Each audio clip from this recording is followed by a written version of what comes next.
The Chinese government had invested a billion yuan in 1996 in semiconductor industry. And, here we are today. There's still, now it's, hundreds of billions of dollars that China's putting into the semiconductor industry. But nonetheless, you mentioned batteries and EVs, and they persist.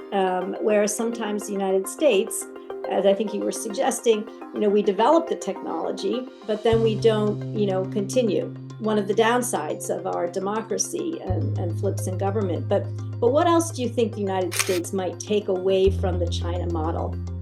Well, I think that's really important. Just look at other East Asian economies that have done very well in innovation and industrial policy. Take Taiwan and the semiconductor miracle. Taiwan Semiconductor Manufacturing Corporation, which today produces around 90% of all the world's most advanced chips, the smallest chips.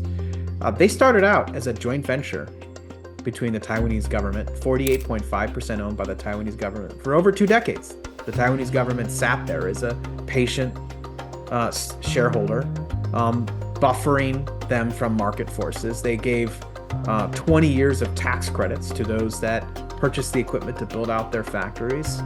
And no surprise, at their early stage of inception, when they really weren't able to, on their own, make profit, the government buffered that and persisted. I think the other important takeaway that China doesn't do well, that we should not replicate, is China doesn't know how to exit their investments.